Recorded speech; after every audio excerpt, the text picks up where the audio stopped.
Bienvenue dans ma vie de DRH, le podcast dédié au partage d'expériences RH. Je suis Pauline Danguy, dirigeante inspirée chez Go for Human. Psst. Avant ça, je voulais vous parler de Go for Human, l'aventure que je mène avec Thierry. Parce que oui, on aide les entreprises à être plus authentiques, plus engagées et plus agiles. Mais comment, me direz-vous? Eh bien, en alignant la direction sur la vision, les décisions et la communication, mais aussi en donnant aux managers les clés pour engager, fédérer et piloter leurs équipes. Et enfin, en aidant chaque équipe à mieux collaborer et mieux communiquer. Le tout grâce à des séminaires team building, du coaching, de la formation, du co-développement et du conseil RH. Parce que oui, on en est convaincu, une entreprise qui rayonne à l'extérieur, c'est d'abord une entreprise qui brille de l'intérieur. Et maintenant, place à l'épisode du jour. Bonjour à tous et bienvenue dans ma vie de DRH. Aujourd'hui, j'accueille Sophie Maillard qui est responsable des systèmes et analytiques RH chez Ipsen et qui va nous parler de prendre le pouvoir par les données RH. Donc aujourd'hui, plongeons-nous dans la data et plus particulièrement la data RH. Je vous assure, vous allez ressortir de cet épisode de podcast. Sophie va prêcher la bonne parole. C'est sûr que vous allez vouloir mettre pas mal d'indicateurs en place, j'en suis certaine. Mais avant de se plonger dans le vif du sujet, bonjour Sophie, je te laisse te présenter. Bonjour Pauline, et oui, je me présente. Donc, j'ai maintenant pas mal d'expérience derrière moi. J'ai commencé dans le conseil. J'ai fait ensuite de la finance, pas mal de finance, à la fois en contrôle de gestion. J'ai fait de l'audit interne, de la transformation dans les fonctions finance. Et il y a quelques années, je suis tombée dans la marmite RH, je puis dire, à l'occasion d'un projet de déploiement de système RH. Et donc, c'est comme ça que je suis rentrée dans le monde RH par la porte plutôt des outils. Voilà, et maintenant, je suis tout à fait passionnée et je pense que je ne ferai pas le chemin inverse. Voilà, un peu mon parcours rapidement. Parcours assez structurant, je trouve qu'il justifie aussi pas mal que tu aies choisi le sujet de la data aujourd'hui. Et rapidement, peut-être, est-ce que tu peux nous présenter l'entreprise dans laquelle tu évolues aujourd'hui, parce que ça va aussi poser le contexte de notre épisode. Donc, Ipsen est un laboratoire pharmaceutique français qui est spécialisé dans l'innovation thérapeutique. C'est une entreprise d'un peu plus de 5000 personnes qui est présente dans près de 40 pays. Voilà. Et donc moi, je me situe au niveau groupe, voilà, donc au-dessus de tous ces pays, même si la France représente encore vraiment notre plus gros pays, mais donc une dimension très interculturelle. Voilà. Merci pour la présentation. Et alors, on se plonge tout de suite dans le sujet de prendre le pouvoir par les données RH. Et ma première question pour toi, c'est pourquoi aujourd'hui tu as choisi ce sujet-là? Parce que à chaque fois, on demande à tous les DRH de choisir un sujet qui leur tient à cœur. Et c'est vrai que quand on a échangé, il n'y a pas eu de doute. En 3 secondes, tu m'as dit, c'est là-dessus que je veux partir. Ça me tient trop à cœur. Donc, pourquoi ça te tient vraiment à cœur, Sophie? Ben, parce que c'est un peu le thème aujourd'hui. Je pense vraiment que la RH est un monde extrêmement riche pour la donnée et que parfois on dit la RH est dans le soft, on est dans l'humain. Évidemment, on est dans l'humain au quotidien. Et il y a peut-être parfois pour les interlocuteurs des ressources humaines un petit sentiment le chiffre n'est pas forcément leur point fort. Voilà. Et je pense que c'est tout à fait l'inverse. On peut tout à fait, en RH, reprendre le pouvoir par la donnée, avoir des données qui nous guident, avec les limites, je pense qu'on évoquera, mais je pense que c'est au contraire, prendre le pouvoir sur ces données, c'est aussi se donner les moyens d'agir, d'être écouté. Et de pouvoir déployer des stratégies RH plus ambitieuses. Donc, je pense que c'est très important d'équiper les ressources humaines avec les indicateurs qu'il faut. C'est pour ça que c'est un sujet qui m'est particulièrement à cœur. Et il se trouve que venant de la finance, qui est à peu près, je veux dire, peut-être sur l'autre échelle du spectre en termes de données, hein, puisque évidemment la finance, c'est avant tout de la donnée qu'on traite. j'ai découvert un autre univers de données qui était assez différent finalement, mais qui n'est pas moins intéressant et sur lequel je pense qu'on peut vraiment se positionner. Tu me disais d'ailleurs que finalement, les ressources humaines, c'était un terrain de prédilection même pour les données. Pourquoi de prédilection et quelles sont ces données? Parce que là, il va falloir qu'on se plonge dans le sujet. Enfin, il y a 1000 données qu'on pourrait utiliser. Enfin, quelles sont les données spécifiques justement au RH aujourd'hui? Le monde de la donnée RH est effectivement un monde extrêmement riche. Et là aussi, si je compare à la finance, où finalement, bon, on est quand même toujours sur de la donnée très financière et très cadrée, qui a été très structurée, très réglementée. La donnée RH, bon, bah, il y a toute la donnée évidemment liée aux employés et ensuite à toutes les dimensions de leur parcours au sein de l'entreprise. Donc, il y a la donnée qu'on appelle Core RH, en fait, hein, grosso modo, c'est tout ce qui est lié vraiment à l'employé, à son cycle de vie dans l'entreprise, à la structure de la workforce, pardon. De temps en temps, je cherche mes termes en français. Et puis ensuite, il y a toutes les dimensions de l'activité des employés et de leur bien-être, de leur engagement, de leur développement. Voilà, du recrutement. Ensuite, on a beaucoup de sous-domaines qui, chacun, en fait, sont des sous-domaines qui sont eux-mêmes très, très riches. Et j'allais dire, ensuite, on peut faire des liens entre tous ces domaines. Voilà. C'est-à-dire, je peux aller regarder l'engagement des nouveaux entrants. Est-ce que je peux aller regarder, est-ce que les gens qui sont partis au bout d'un an juste avant leur première année dans l'entreprise, est-ce que leur taux d'engagement était ou pas au top, ou est-ce qu'il y avait déjà des signes avant-coureurs? Voilà, on peut faire des croisements entre ces données. Donc, le champ des possibles est énorme. J'allais dire, c'est peut-être un des gros écueils d'ailleurs de la donnée RH. C'est qu'il y en a tellement qu'il faut savoir choisir et se guider dans ce monde. Et on est très sollicité en permanence pour dire, ah, on pourrait mesurer ci, on pourrait mesurer ça. Comment je choisis dans cette donnée la donnée que je veux, sur laquelle je veux vraiment me concentrer. Voilà. Ça, par contre, c'est un des points qui me semble majeur, parce qu'il peut y avoir vraiment on peut se noyer, en fait, dans la donnée. Et aujourd'hui, avec des outils qui sont quand même plus faciles, où la donnée se calcule plus facilement, on peut se noyer dans cette donnée. Donc, il faut être faut être un peu stratégique dans les choix qu'on fait. Et justement, j'allais te la poser, il y a tellement de données RH. Comment tu fais pour choisir les bonnes données? Ou en tout cas celles qui t'intéressent, parce que trop de données, tu l'as donné. Oui, complètement. Je distingue souvent les données que je dis structurelles, les données sur lesquelles je veux garder un œil régulièrement, mais peut-être pas tout le temps. C'est-à-dire, je fais un zoom une fois par an sur euh, ma structure de seniorité, le nombre de personnes qu'un manager a dans son équipe, le nombre moyen de personnes dans une équipe, ou bien enfin, ma pyramide des âges. Elle ne change pas tous les jours, la pyramide des âges, la pyramide d'ancienne, enfin, l'ancienneté moyenne, des choses comme ça.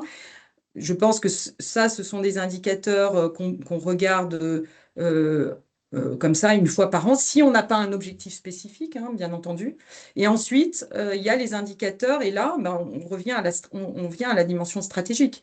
Pour moi, on part des indicateurs qui sont fixés par le comité de direction, voilà, essentiellement par le comité de direction, et c'est cela qu'on va regarder en priorité. Et ces indicateurs-là, généralement, ils sont liés à des plans d'action. Ça n'a aucun intérêt de regarder des indicateurs si on n'a pas de plan d'action derrière, si on ne peut rien faire. Donc, dans ce cas-là, on les met dans la première catégorie que je viens d'évoquer, c'est-à-dire on les regarde une fois par an. Voilà. Si on se dit j'ai un taux de temps partiel qui est bien, qui est celui que je veux, bah ça, je vais le piloter une fois par an en me disant est-ce qu'il n'y a pas une dégradation ou est-ce qu'il n'y a pas une évolution que je n'avais pas vu venir. Je le regarde et puis s'il n'y a rien. Bon. Après, j'ai un taux de temps partiel qui n'est pas celui que je veux et je mets un plan d'action par rapport à ça. Et là, dans ce cas-là, je le suis chaque trimestre ou voilà, à la fréquence qui est convenable par rapport à l'indicateur. Donc pour moi, je distingue vraiment ces deux catégories d'indicateurs. Une fois que tu as traité ta donnée, que tu sais quelle donnée tu veux, il s'agira donc de la récolter. Et Ouais. là, autre challenge.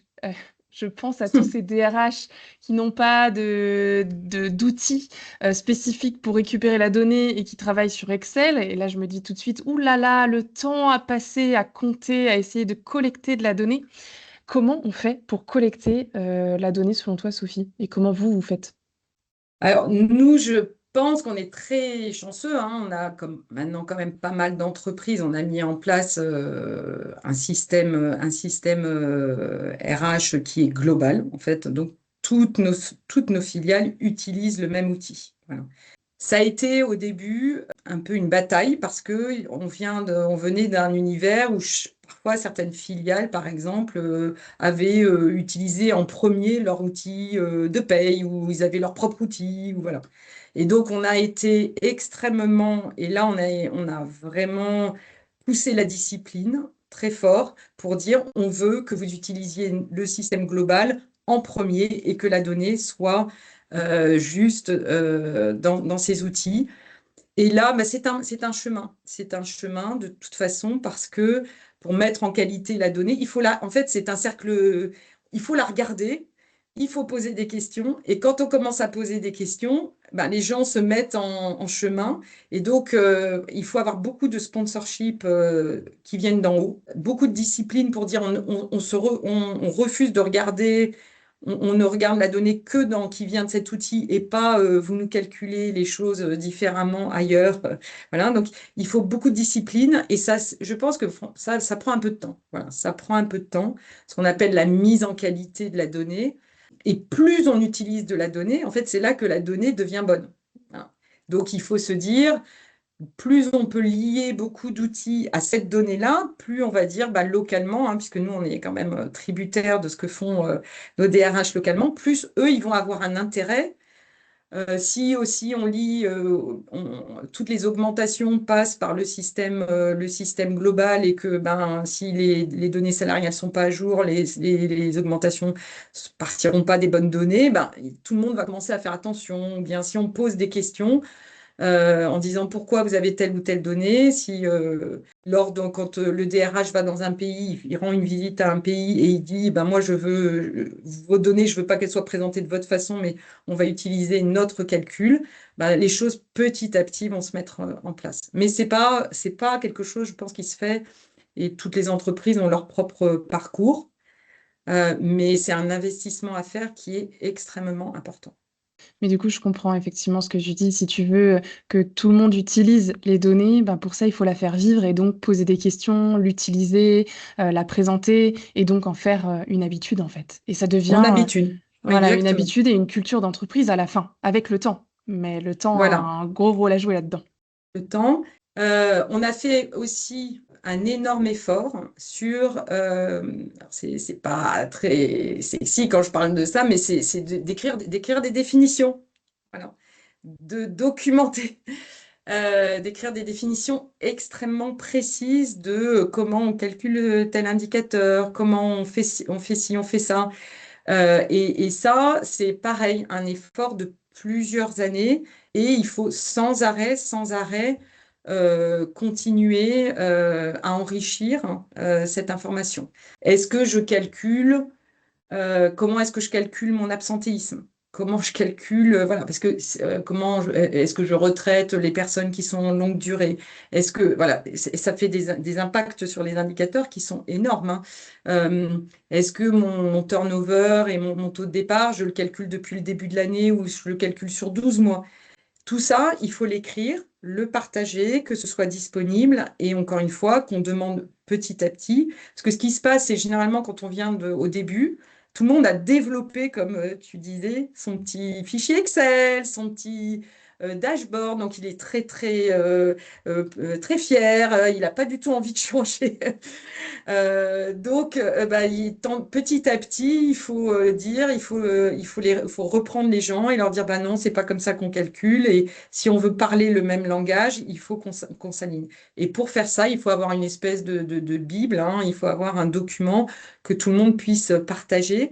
Et j'allais dire, nous, notre document, il est quand même très, très étayé avec tous les les petits cas particuliers que chacun doit pouvoir reconnaître.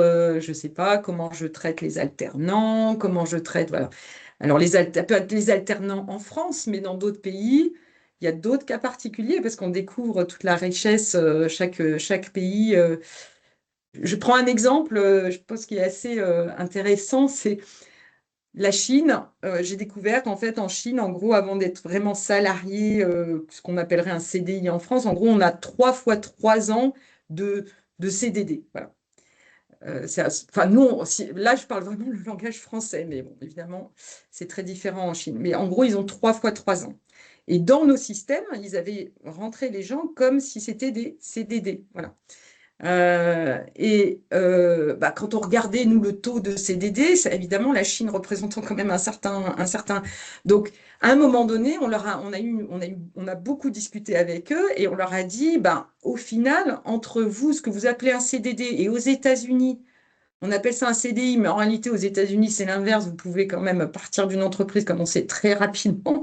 Donc, on va considérer que même si, oui, c'est peut-être un genre de CDD, on va considérer que vous êtes en CDI, quoi. Parce que sinon, on est en train de. Voilà. Et ça, ce sont des discussions qui ne sont pas simples, parce qu'il a fallu qu'ils changent complètement dans les systèmes. Et en plus, il faut qu'on prenne la bonne décision. Donc, on ne prend pas ça à la légère. On parle d'un. Il faut rentrer un peu dans le détail de qu'est-ce que ça veut dire pour vous. Vous êtes en Chine, est-ce que effectivement c'est du CDD, du CDI, voilà. Donc c'est un exemple et donc après on explique on affine un peu notre définition globale. Et puis avec ça, le temps fait que finalement on rentre tous dans un cadre et que ça nous permet peut-être aussi d'aller gagner du temps par la suite. Je Voilà. sais pas, hein, si tu te considères comme ça, mais c'est perdre du temps pour en gagner, comme j'aime dire. Oui, oui, oui, tout à fait. Et là, on commence au bout d'un moment, c'est là que je dis que c'est un voyage, parce qu'il y a ce petit moment où on a l'impression qu'il y a un déclic et les gens s'aperçoivent qu'effectivement, ils finissent par gagner du temps en utilisant, parce qu'en plus, nous, du coup, s'ils utilisent la définition commune, ils vont pouvoir utiliser des choses que nous, on calcule. Va pouvoir leur préparer des choses. Donc oui, ils finissent par gagner du temps. Il ne faut pas négliger quand même que parfois, il y a des gens qui sont assez à l'aise avec ça, hein, avec le fait de. Ça peut être un. Donc il y a de la gestion du changement, mais bon, en DRH, on est censé être très bon en gestion du changement, hein, mais on a aussi notre propre gestion du changement à faire. Mais oui, il y en a qui. Et puis, comme de toute façon, cet univers de la donnée RH, il est infini, surtout on s'aperçoit qu'on peut aller chercher d'autres choses et apporter de la vraie valeur ajoutée, aller regarder si enfin, comment les hauts potentiels, quel est leur comportement dans l'entreprise, comment on peut améliorer euh, la performance de telle catégorie d'employés. Il y a tellement de choses à faire, en fait. On est sur une mine. Donc, arrêtons de calculer juste les effectifs et passons à des choses quand même un peu plus intéressantes et à meilleure valeur ajoutée et on va tous y gagner. Et donc, je pense qu'en montrant ça, en montrant ce chemin, oui, on peut arriver à convaincre. Mais il peut y avoir au début un petit côté, on se raccroche à des choses qu'on connaît bien, des reportings qu'on connaît bien. Voilà. Mais le monde de la donnée, encore une fois, de ressources humaines, il est quasiment voilà, inextinguible. Donc, on peut faire beaucoup de choses.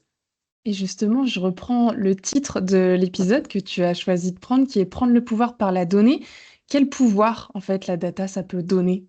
Pourquoi c'est si important? Alors, reprendre le pouvoir, c'est déjà, je pense que, encore une fois, par rapport à ce qu'on disait au début, un DRH ou une DRH qui n'est pas capable d'avoir des données, je pense qu'il est en position un peu faible par rapport à d'autres fonctions dans l'entreprise. Donc déjà, euh, je cite toujours l'exemple, si un DRH va en comité de direction et qui commence une présentation sur l'organisation, l'évolution des effectifs, un certain nombre de données, et que la première chose, c'est que le financier commence à lui dire, ah bah oui, mais moi je suis pas d'accord, on n'a pas les mêmes chiffres. Ça commence très mal, quoi, généralement. Et donc, dans beaucoup d'entreprises, par exemple, la finance et la RH se partagent enfin, le- la propriété de la donnée RH. Donc, déjà, des premières étapes pour moi, c'est potentiellement, alors c'est pas toujours possible, mais que déjà le responsable des ressources humaines le DRH reprenne le pouvoir sur sa propre donnée pour ne pas, voilà, parce que si on commence par ne pas avoir une donnée qui est reconnue par ses pairs, bah on est décrédibilisé sur tout le reste. Et toute cette richesse, encore une fois, d'informations, bah, elle est quasiment perdue parce qu'on va discuter des 10 personnes qu'on a en écart au total. Voilà. Et ça, je l'ai vraiment vécu dans dans plusieurs entreprises et quand j'étais du côté de la finance aussi. Parce qu'en fait, quand j'étais en finance, je faisais déjà des projets pour dire, mais pourquoi on a des écarts entre la finance et les ressources humaines sur nos effectifs, voilà. Et on y passait un temps infini. Voilà. Donc ça, c'est une première étape, c'est cette étape, j'allais dire, de crédibilisation et de pouvoir délivrer tout simplement son message. Après, il y a d'autres sujets, c'est que avoir la main sur sa donnée RH, c'est aussi, et tout ce champ de la donnée, ça permet aussi d'aller chercher bah, la ressource humaine, c'est quand même aujourd'hui ce que le RH offre dans son comité de direction, c'est toute cette donnée humaine et tout ce que l'être, enfin tout ce que tout ce qu'on peut offrir en termes de talent. Donc c'est tout le développement des talents, comment on renforce les talents, comment on met euh, tout ça au service de l'entreprise. Et le dernier point, un des sujets qui me tient beaucoup à cœur aussi, par exemple, derrière la donnée, c'est d'aller au-delà, par exemple, uniquement des employés, mais aussi d'aller sur les organisations, par exemple.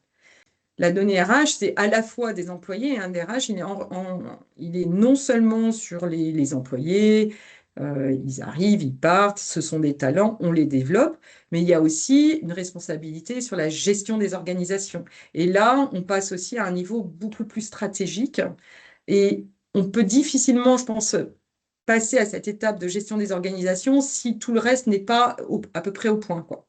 Donc, et ça, c'est quelque chose qui donne beaucoup de pouvoir et qui permet aussi d'aller beaucoup plus loin,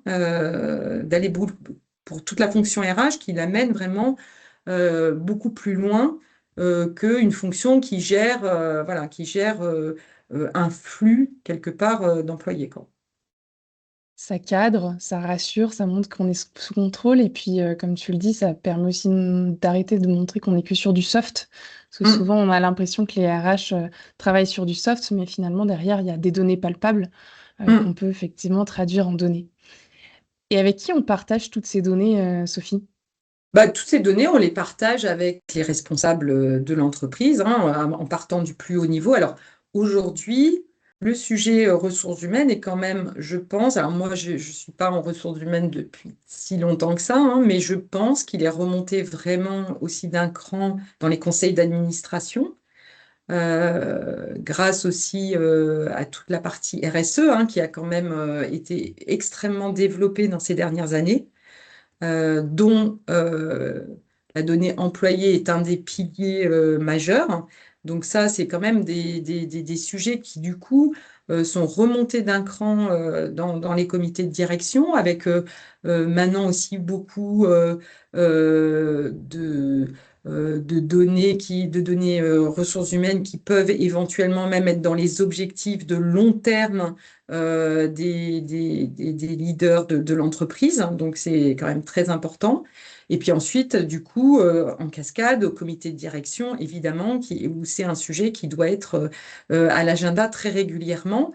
Pas que sous l'angle de la donnée. Encore une fois, je pense que la donnée, moi, mon expérience, c'est qu'une fois qu'on l'a partagée, qu'on a montré qu'elle est maîtrisée et qu'elle est sous contrôle, la demande de données, dans un sens, pour elle-même devient moindre. Et c'est-à-dire on est moins à demander des chiffres et on redonne, on va dire, on peut redonner beaucoup plus de bande passante à des sujets RH qui sont bah, les sujets de développement, les sujets, tous les sujets qu'on veut passer en comité de direction. Voilà. Ça permet au contraire, enfin, ça permet d'ouvrir à d'autres sujets. Donc, mon expérience, c'est qu'on commence à les partager avec des leaders, on les partage régulièrement. Nous, typiquement, au tout début, quand on les a publiés, on avait un créneau en comité de direction uniquement pour parler des données. uniquement sur ce sujet. On avait beaucoup de questions. Comment vous calculez ci? Comment vous calculez ça? Voilà. Et puis, on a vu que finalement, on répondait aux questions. Ça rentrait ensuite. On n'a plus besoin que de l'envoyer comme un document qui est envoyé avant, en lecture, avant le comité de direction. Et à l'inverse, il y a d'autres sujets RH qui peuvent comme ça passer à l'agenda du comité de direction. Et ça, moi, je pense que c'est à tous les niveaux, hein, dans les pays, dans toutes les équipes de direction. Les sujets RH doivent être à l'agenda du comité de direction. Mais c'est plus. Maintenant, on est plus sur des sujets de euh, la vision long terme de nos effectifs, où est-ce qu'on va, comment on prédit, enfin, comment on anticipe les besoins, comment on anticipe les talents dont on a besoin demain, comment on prépare nos plans de succession. On est sur des sujets beaucoup plus stratégiques que d'être, entre guillemets, scotché encore une fois, des sujets beaucoup plus est-ce que vos données sont bonnes, comment évolue telle chose, voilà. Et ça, c'est du pouvoir redonner à des sujets qui sont des sujets stratégiques où vraiment les ressources humaines contribuent à la stratégie de l'entreprise. Alors moi maintenant je vais me faire un peu l'avocat du diable, excuse-moi, mais sur la data, les chiffres, moi j'ai envie de dire on peut leur faire dire ce qu'on veut. On peut tirer les ficelles dans tous les sens, leur faire dire certaines choses qui sont vraies ou pas vraies finalement d'ailleurs. Et finalement, est-ce que la data n'est pas antinomique avec l'idée de l'humain et donc de la fonction première du DRH? Ça restituera jamais, alors quand on dit antinomique avec l'humain, c'est vrai que ça va jamais restituer toute la profondeur. Et c'est pour ça qu'encore une fois, il y a tant de données possibles. Il y en a tellement que c'est impossible de. Oui, ça ne restituera jamais toute la donnée RH. Voilà. On peut leur faire dire oui, je suis complètement d'accord. Moi, j'ai souvent l'habitude de dire dis-moi ce que tu veux que je te calcule et je te le calcule. Je l'ai vécu en finance, je le vis maintenant en ressources humaines. C'est là que je pense que c'est très important d'avoir un compas, hein, d'avoir aussi une honnêteté intellectuelle. Je n'ai pas peur des mots, mais je pense qu'il y a et aussi de l'indépendance parfois dans la manière dont on calcule les chiffres. Je pense que c'est important parce qu'il peut y avoir, notamment, on parlait de la catégorie des chiffres où on se met on met des plans d'action et peut-être des objectifs. Il peut y avoir une grande tentation parfois de jouer avec les chiffres. Donc, je pense qu'il y a un rôle d'indépendance autour des chiffres.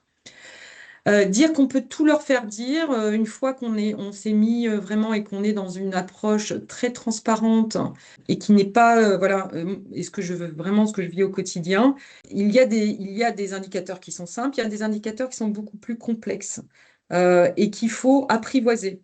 Voilà, l'indicateur du turnover, du taux de départ dans une entreprise, quand on est nous à un niveau groupe, c'est un indicateur extrêmement complexe. Et donc, on apprend à se familiariser, à le comprendre, à investiguer le pourquoi du comment. C'est pas en une fois, c'est avec beaucoup de conversations, beaucoup de discussions. Et là, on approche un peu de la vérité, j'allais dire. On approche un peu, et petit à petit, on connaît son chiffre et on voit ce qui se passe dans toute la complexité de nous, par exemple, on est une entreprise qui a des présences dans différents pays. Il y a des pays où on est une entreprise qui est très connue, d'autres pays où on est une entreprise qui est beaucoup plus petite proportionnellement. Donc, les taux de départ, les conditions de départ ou d'embauche ne sont pas les mêmes. Donc, on apprend à connaître toutes ces nuances.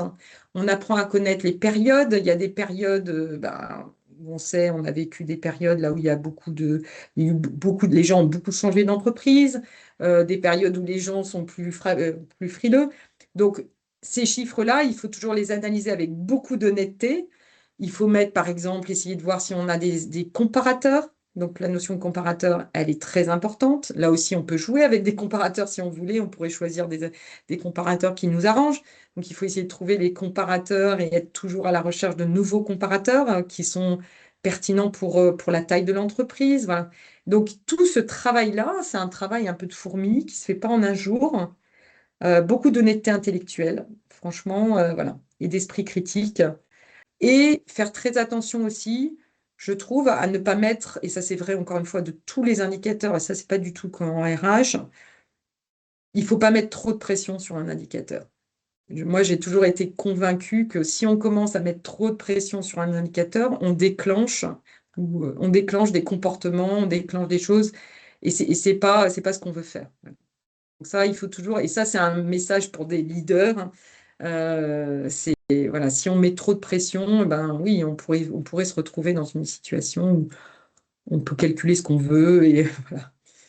Merci d'avoir éclairé effectivement ce sujet qui, je pense, est quand même important à traiter, qui est souvent on oppose la data à l'humain, alors que finalement, j'en suis persuadée, tout comme tu le dis, que ces datas peuvent justement nous aider à mieux piloter l'humain et que c'est juste un outil finalement pour mettre en lumière certaines choses et avoir des arguments plus forts aussi auprès de la direction Mm. pour aller actionner certaines choses derrière. Tout à fait. Mm.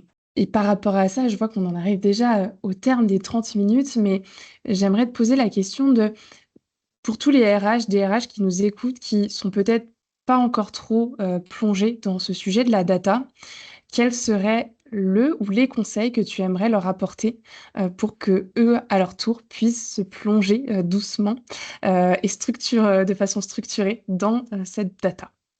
Bah, le conseil, c'est déjà soyez un peu patient parce que ça va prendre un peu de temps. Soyez un peu systématique et prenez les choses l'une après l'autre et marquez peut-être quelques victoires, quelques points sur le chemin en ne voulant pas tout de suite tout faire peut-être, mais en commençant par quelque chose et quelques petites victoires et vraiment en étant quand même très structuré et en se disant que il faut passer par un peu de discipline, un peu de définition, voilà, il n'y a pas de remède miracle. Et donc, bon, tout dépend un peu évidemment des moyens de l'entreprise.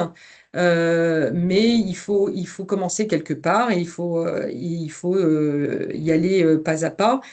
Là aussi, moi, je travaille beaucoup dans la data, pas que en RH, parce que je représente beaucoup la RH auprès d'autres directions. Et c'est partout pareil, hein. Quand on dit beaucoup, faut suivre la donnée, il faut être beaucoup plus, faut s'appuyer sur la donnée. Ce sont des difficultés que trouvent toutes les directions. J'allais dire, en ressources humaines, on a cet avantage que souvent la donnée RH, elle nous est bien propre. Elle n'est pas partagée avec d'autres directions. Donc, en même temps, elle est très complexe, elle peut être très... et elle tourne toujours autour du même objet qui est quand même l'employé, si je puis dire, hein, pour appeler... Le terme d'objet n'est pas très bien trouvé, mais le même euh, pivot. Et donc, on a cette chance quand même qui est qu'on a une donnée qui à la fois est très riche, mais qui part d'une partie, d'un postulat de base de la notion de l'employé qui est très clairement sous la responsabilité des ressources humaines et qui est quand même en elle-même une donnée qui n'est pas si compliquée que ça, parce qu'un employé, voilà, c'est un employé, c'est quelque chose. On va dire, il y a peut-être des domaines de données qui sont plus complexes ou qui sont partagés dans les entreprises. La donnée du produit, par exemple, elle est souvent partagée entre beaucoup de départements et c'est l'enjeu de beaucoup de discussions. La donnée RH, on a l'avantage d'être un peu roi dans notre, voilà, un petit peu en possession de notre donnée et ça rend je veux dire ce voyage parce que voilà un petit peu plus simple. Donc soyez vraiment optimiste et chaque petite victoire va contribuer ensuite et ensuite on est on rentre, je pense, dans un domaine plus vertueux où on commence à voir les bénéfices. Merci Sophie pour ces conseils. Pour tous ceux qui nous écoutent, j'espère que le partage de Sophie vous aura plu et qui vous aura éclairé et possiblement donné envie à votre tour de vous y mettre pleinement et de plonger dans ce monde merveilleux qui est la donnée. Qui plus est, il faut quand même arriver à le gérer et à l'apprivoiser, je pense, et le temps est une clé importante, comme le disait Sophie. Et en tout cas, merci beaucoup Sophie pour tes partages aujourd'hui et le temps que tu nous as apporté sur ce podcast. Merci. J'espère que cet épisode vous a plu. En tout cas, si vous souhaitez avoir une communication plus fluide et sincère au sein de votre organisation, un codir plus visionnaire et authentique, des managers qui fédèrent et engagent leurs équipes, et enfin des collaborateurs plus autonomes et responsables. Ça vous dit qu'on en parle ? Je vous ai mis notre numéro de téléphone dans la description de ce podcast et je serais ravie de vous avoir au bout du fil. Et voilà, cet épisode est terminé. Merci de nous avoir écoutés et si ce podcast vous a plu, n'hésitez surtout pas à le partager autour de vous. À très vite pour un prochain épisode de Ma vie de DRH.